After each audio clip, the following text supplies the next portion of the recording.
예, 한판 브리핑 김수민 평론가가 나와주셨습니다. 어서 오십시오. 반갑습니다.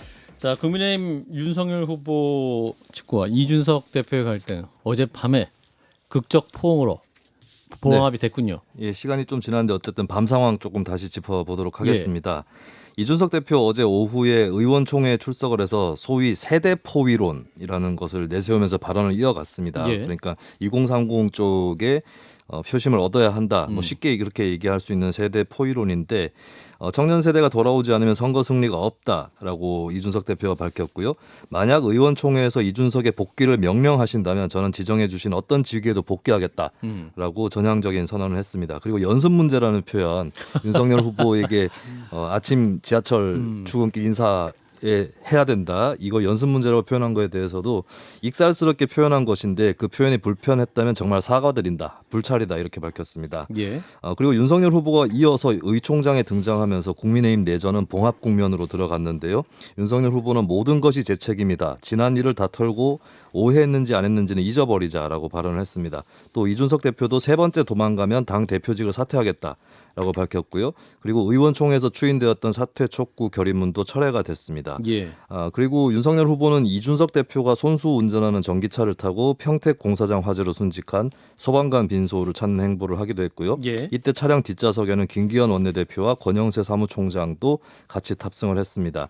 그리고 오늘 윤석열 국민의힘 대선 후보는 7일 오늘 수도권 광역급행철도 3개 노선을 신설하겠다라고 공약을 했고요.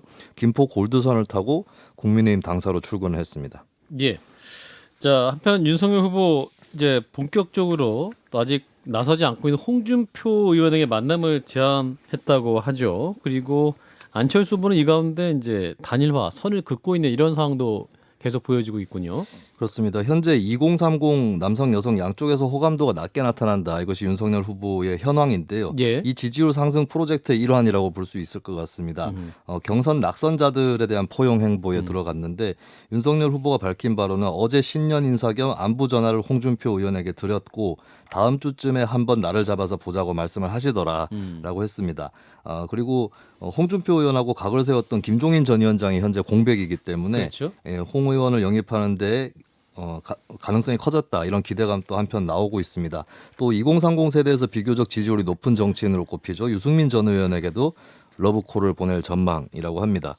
그리고 한편으로 국민의힘 입장에서는 단일화 상대로 거론이 되고 있는 국민의당 안철수 후보는 윤석열 후보와 만나볼 수는 있다라고 좀 여운을 남기긴 했는데요. 하지만 각종 인터뷰에서 계속 단일화를 부정을 하고 있습니다. 3강 체제가 될 것이다. 거대 기득권 양당 후보 중에 누가 당선돼도 시대 교체는 물 건너간다 이런 발언을 했고요. 그리고 자신이 당선된다면 민주당 국민의힘 양쪽에서 탈당 러시로 거대한 정계 개편이 일어날 것이다라고 밝히기도 했습니다. 예. 자, 먼저 이 국민의힘 내부 갈등 지난 밤에 극적으로 봉합된 장면부터 좀 짚어보죠. 자, 이렇게 그러니까 이준석 대표와 이제 윤석열 후보와의 이러한 화합하는 모습, 지지율 반등의 기회가 될 수 있을까요? 진 작가님부터 짚어주시면. 뭐 어느 정도 이제 지지율이 떨어질 만큼은 다 떨어진 것 같고 예. 일단은 두 가지 이유가 있지 않습니까? 하나는 당내의 분열이고 두 번째가 후보 자신의 리스크 이 두 가지인데 적어도 하나 문제는 해결이 됐기 때문에 예. 뭐 올라갈 여력은 생겼다고 봅니다. 예, 근데 예. 문제는 뭐냐면 이게 이제 선대위가 개편됐다라고 하지만은 후보가 달라지겠다고 얘기를 하긴 했지만은 과연 얼마나 달라질 것인가 이 부분이 지금 아직은 퀘스천 마크로 남아 있거든요. 그 부분에 따라서 어떻게 될지 모르기 때문에 올라갈지 안 올라갈지 지금으로서는 예상하기 힘듭니다. 근데 제가 볼 때는 그래도 아무래도 그 절반의 문제는 해결됐기 때문에 더 떨어지지는 않고 약간의 반등 정도는 하지 않을까? 이게 합리적인 예측이 아닐까 생각해요. 그러니까 어젯밤에 이제 윤석열 후보랑 이준석 대표가 포옹을 했지 않습니까? 예. 이 포옹 장면 보시면 어떤 생각 드셨어요? 아니 뭐 옛날에 한번 했던 거라서 그렇게 크다란 감흥이 있지는 않았지만 그런가요? 크다란 감흥은 있지 않았고 사실은 그 장면 자체가 제가 옛날부터 우려해 왔던 것의 실현이라서 그러니까 6070의 전통 보수층과 또 안티페미를 무장한 2030의 연합 저는 이걸 갖다 최악의 결합이다라고 늘 얘기해 왔거든요. 보수가 혁신을 해야 되고 좀 더 합리적인 방향으로 나가야 된다라고 하는데 지금은 뭐 그거라도 하지 않으면 안 될 상황이 된 거라서 좀 씁쓸했습니다. 예, 그러셨군요. 자, 김 소장님. 일단 오늘 여성가족부 폐지라는 7글자로 뭐 그렇게 하겠다. 방금 진중권 작가님 설명하신 대로 하겠다라는 입장을 그대로 드러낸 거네요. 확인해 본 바로는 여가부 폐지가 맞고 그리고 이 포스팅을 본 이준석 대표가 크게 웃었다라는 것까지 기사에 나올 정도인 걸로 봐서는 확실히 그런 세대 포위 전략으로 가겠다라고 하는 것이고요. 근데 이게 선거 전략으로서 무슨 의미를 가지는지에 대해서 잘 모르겠습니다. 그러니까 윤석열 후보가 내가 이기겠다, 내가 문재인 정부 반문재인의 성봉에 서겠다는 것 외에는 구체적인 그림이 보이지 않아서 예. 그런 점에서는 어제 그럼에도 불구하고 세를 모아간다는 측면에서는 일부 지지율의 상승은 기대해 볼 수 있을 거라는 생각이 들고요. 하지만 여전히 그 소위 말하는 윤핵관 문제, 이 내부의 문제가 정리되어 있다는 느낌은 전혀 없거든요. 그러니까 나와 있던 문제들이 해결된 게 아니라 일단 그냥 봉합돼서 넘어가는 것이기 때문에 이 불안한 동거가 또 언제까지 지속될지는 조금 더 지켜봐야 될 것 같습니다. 사실 이준석 대표와 윤석열 후보가 어제 정확히 앞으로는 뭐 어떻게 하자 약속을 하고 합의를 한 내용이 전혀 없고 갑자기 의총장이 나타나셔가지고 이게 포옹만 하고 말씀만 나누고 이런 거 아니에요? 그러니까 6070 원래는 윤핵관들 같은 경우에는 예. 6070 이 전통적 보수층만 가지고 가도 된다, 이길 수 있다라는 거고 어차피 선거 막판이 되면은 예. 이른바 중도층이라는 건 일종의 허상인데 그 허상들도 이쪽 저쪽으로 갈라질 것이고 우리 편으로 올 사람들이 있고 그 힘만 가지고 이길 것이다라는 생각을 했고 이준석 후보에서 일찍이 그래가지고는 안 된다. 2030에 최소한 남성이라도 붙여야 된다. 예. 그러니까 사실은 그 노선이 이제 추인된 거죠. 그렇게 가겠다라는 거죠. 그래요. 김수민 평론가 어떻게 보셨어요? 어제 장면. 네, 저는 사실 제 개인적으로 네. 목요일이 방송이 가장 많은 날이거든요. 아침부터 심야까지 어제가. 있는 상황이고 하루 종일 다루는데 예. 방송 재벌. 이건 모함입니다. 예, 알겠습니다. 자, 일단 하루 종일 다루는데 네. 다룰 때마다 얘기를 다르게 할 수밖에 없어요. 시시각각 소식이 뉴스가 전해지니까. 바뀌었으니까. 네. 예, 그리고 그날 아침에 있었던 그 당무 우선권이라고 하죠. 그러니까 대표가 조인을 거부한 것을 후보가 할 수 있다. 직권으로 조인하는. 음.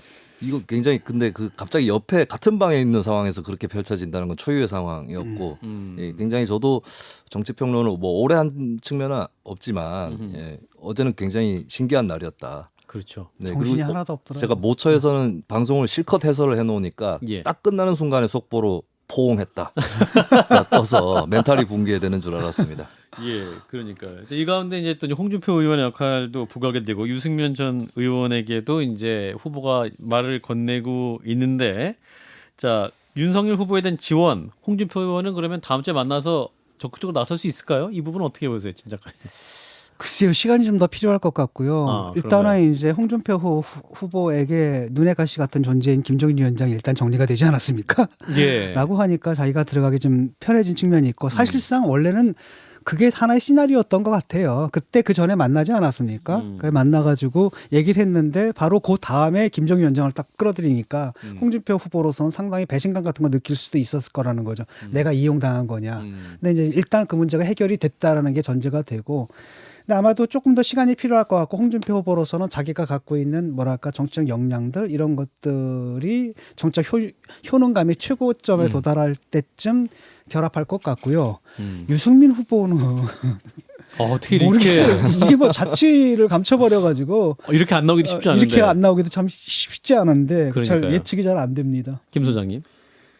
앞으로 3주 안에만 나오면 됩니다. 그럼 뭐 대단한 일을 할 것도 없어요. 같이 밥 먹고 아니면 어디 유세나 시장이나 한 바퀴 도는 것으로 충분하지.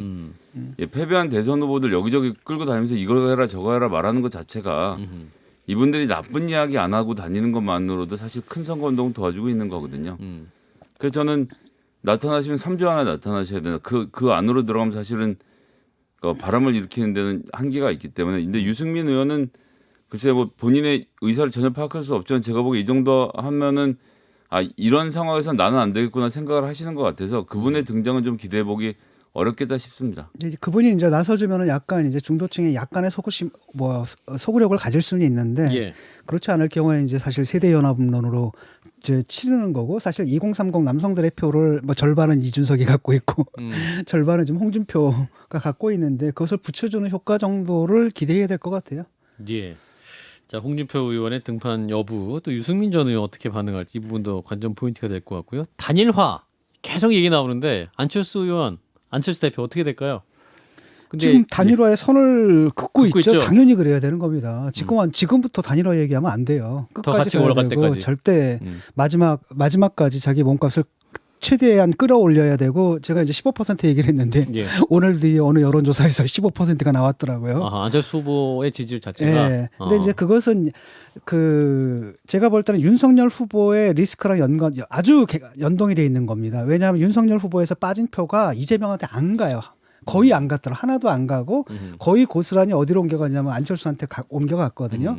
근데 이게 이제 당이 안정화돼 가지고 윤석열 후보의 지지율이 이제 올라간다라고 한다면 상황이 좀 달라질 것 같고 그다음에 근데 이제 윤석열 후보가 계속 이제까지 문제를 좀 드러냈지 않습니까? 그런 문제점을 갖다 계속 드러낸다라고 한다면 예. 대안론으로서 이제 급부상하겠죠. 예, 방금 말씀하신 조사는 한국갤럽에서 1월 4일에서 6일까지 전국의 18세 이상 1,002명을 대상으로 대선 후보 지지를 조사한 결과고요. 자세한 내용은 중앙선거 여론조사 심의위원회 홈페이지를 참조하시기 바랍니다. 김 소장님도 말씀 더 주시면. 전 뭐 안철수 후보 단일화 쉽지 않을 거라고 봅니다. 그런데 오늘 이제 여가부 폐지 선언 등으로 선을 그으면서 2030이 안철수 후보로 넘어갔던 것이 다시 돌아오는 흐름을 만들 것이기 때문에 예. 이런 상태의 교착 상태가 그대로 유지될 것이고 말씀드렸던 대로 15% 이상의 지지율을 안철수 후보가 얻기는 쉽지 않아 보인다. 정당 정치를 하지 않는 이상은 예. 그렇게 알겠습니다. 지나갈 것 같습니다. 이렇게 정리하고요. 또 하나의 오늘 또 정치권을 흔든 뉴스 중에 하나는 그 노영민 전 대통령 비서실장이 2019년 당시에 자유한국당 지도부가 박근혜 전 대통령의 사면을 반대했다 이런 말을 했습니다. 네. 오늘 공개된 중앙일보 인터뷰 내용인데요. 예. 이런 줄거리입니다. 2019년 9월에 박근혜 전 대통령이 어깨 수술을 받으면서 정치권에서 박 전 대통령 석방해야 된다 이런 여론이 일각에서 일었죠. 예. 근데 당시에 자유한국당 지도부가 오히려 박 전 대통령 석방이나 사면에 반대한다는 입장을 전달해왔다라고 한다는 것입니다. 그러면서 노영민 전 실장이 참 모질게 한다는 생각을 했다. 박근혜 전 대통령에 대해서. 예, 오히려 거꾸로 민주당 정부의 인사인 노 전 실장이 그렇게 얘기를 한 거예요. 그리고 몇 가지 일화를 전하기도 했는데 박 전 대통령을 구속을 한 거는 황교안 대통령 권한대행 체제 때 아니었느냐. 그리고 당시에 허리가 안 좋아서 박근혜 전 대통령이 책상과 의자를 넣어달라고 했던 요청을 했는데 황교안 대행 시절에 그 정부가 거부를 한 거다. 그리고 오히려 문재인 대통령이 취임한 다음에 대통령 뜻으로 책상과 의자가 배치가 됐다라는 이런 주장도 한 것입니다. 예. 그런데 이제 노영민 전 실장은 특정인을 거명하지는 않았거든요. 그 지도부가 누구냐에 대해서. 근데 아무래도 황교안 당시 대표와 나경원 전 원내대표 두 사람이 꼽히게 되는 거죠. 당사자들이 격하게 반발을 했습니다. 황교안 전 대표는 새빨간 거짓말이다. 노영민은 책임질 각오부터 하라. 대선을 앞두고 정치 공작을 획책하고 있다라고 밝혔고요. 나경원 전 원내대표도 사실 무근으로 들어본 적도 논의한 적도 없다라고 했습니다. 두 사람 다 공통으로 얘기를 한 거는 2019년 7월 당시에 별도로 문 대통령을 만나서 자유한국당 지도부가 석방 요청을 했다. 황교안 대표가 당시에 만난 적이 있었죠. 그런 주장을 했습니다. 그런 한편으로 박근혜 전 대통령 옥중 서간집인 그리움은 아무에게나 생기지 않습니다. 이 책이 또 교보문고의 1월 첫째 주 1위 베스트셀러에 오르는 그런 현상이 또 오늘 일어났습니다. 예. 자, 박근혜 전 대통령 변수 대선을 2달 이제 남긴 시점에서 또 계속 뉴스가 나오고 있네요. 자, 오늘 뉴스는 어떻게 보셨는지 진 작가님. 쓸데없는 소리들 하는 거죠. 노영민 씨가 좀 장난을 좀 치는 것 같고 예. 왜냐하면 이런 말을 하게 되면 이게 어느 정도 개연성이 있어야 되잖아요. 황교안이 반대했다 이런 말을 누가 믿겠습니까? 그 장난을 좀 치는 것 같고요. 이게 무슨 대선에 여파를 미칠 거라고 생각하지는 않아요. 영향 없다. 다만 이제 그 뭡니까 그 박근혜 전 대통령 그리고 박정희 전 대통령과 자기 자신들을 아이덴티파이하는 이런 일체화시키는 사람들 분들. 이런 사람들에게는 어떤 심정적인 영향을 주겠지만 그 사람들도 결국은 뭡니까 그 정당 지지에 따라서 표를 줄 것이기 때문에 예. 이 사람들이 이 말 듣고 그러면 뭐 민주당을 찍겠습니까? 자, 김 소장님. 세간에 여의도에 돌던 얘기 중에 황교안 권한대행이 허리가 안 좋은 박근혜 대통령의 책상과 의자 넣어달라는 요청을 매몰차게 거절해서 박근혜 대통령이 굉장히 분노했었다는 이야기가 돌았던 것을 확인한 것 외에는 별다른 뭐 가치는 없다고 생각합니다. 이걸로 뭐 박근혜 대통령 이렇게 돼서 뭐 정당의 지지율이 바뀌고 이런 일도 저 역시도 별 크게 변수가 되지 않을 것이다. 그냥 가십 정도가 되지 않겠나 예. 생각합니다. 자, 한 소식 짧게도 듣겠습니다. 경기도 평택 냉장고 공사장 화재 진압하던 3명의 소방관들이 사망하는 참사가 있었는데 또 사고 원인 재발 방지책을 두고 또 여러 논의가 있네요. 네, 그리고 시공사가 예전에도 여러 공사 현장에서 사망 사고를 일으킨 원청 업체라고 확인이 됐기 때문에 예. 여기에 대해서도 이제 굉장히 시선이 쏠리고 있고 고용노동부는 안전 조치를 제대로 했는지 무리한 작업 지시는 없었는지 이것을 조사를 할 예정입니다. 예. 그리고 당시 현장에 있었던 가스통, 산소통 이런 것들이 또 불길이 다시 거세지면서 대원들을 고립시켰을 것으로 추정이 되는 이렇게 얘기도 나오고 있고요. 그리고 진화 과정에 대한 문제 제기도 나오고 있는데 예. 큰 불길이 잡히고 잔불을 정리하거나 인명을 탐색할 때 구조대원들이 투입이 되는데 너무 서둘렀던 것이 아니냐. 매뉴얼을 다시 정비해야 된다. 이런 얘기도 나오고 있습니다. 그리고 여기에 대해서 중대재해기업처벌법을 적용을 해서 소방청장을 형사처벌할 수 있느냐. 이것도 쟁점이 되고 있는데 예. 일단 법만 보면은 누구에게나 법 적용이 가능하다라는 구절이 있는데 근데 이제 정부의 해석은 사업장 내에서는 가능하겠으나 위험이 이미 발발한 제3의 장소인 것이기 때문에 정부의 책임을 묻기는 어려운 측면이 있다라고 해석을 하는 분위기고요. 반면에 노동계에서는 돌발 상황이라면 몰라도 잘못된 지시라든지 안전수칙 이것으로 발생하는 사고라면 얘기가 다르지 않느냐라고 좀 이견을 제시하고 있습니다. 자, 이번 또 발생된 참사 자 어떻게 보셨는지 짧게 들어볼까요? 진 작가님부터. 그냥 안타까워요. 왜냐하면 거기 이제 어떤 정말 인명을 구하러 들어간 게 아니잖아요. 사람이 없었는데 그 안에 들어가 가지고 이런 일이 벌어졌고요. 또 비슷한 사고가 벌써 6개월 전에 또 있었잖아요. 이게 반복된다는 게 너무 안타깝고 이런 일 없어야 되겠습니다. 예, 김 소장님. 예, 여주 화재 사건을 계기로 해서 민주당의 오영환 의원이 관련돼서 법을 냈고 이 준 단열재로 그러니까 불에 잘 타지 않는 소재로 건축 소재를 바꿀 것을 해서 2021년 2월에 법이 통과가 됐습니다. 그 전에 짓던 건물들에 대해서 적용을 못해서 생긴 참사인데 앞으로 짓는 건물들은 그런 일이 좀 적어질 거고 없어질 테니까요. 법이 좀 더 빨리 만들어졌으면 좋겠다는 아쉬움 많이 남지만 지금이라도 필요한 제도들을 조금씩 더 개선해 갔으면 좋겠습니다. 예, 그렇군요. 여기까지 짚도록 하겠습니다. 김수민 평론가였습니다. 고맙습니다. 네, 감사합니다.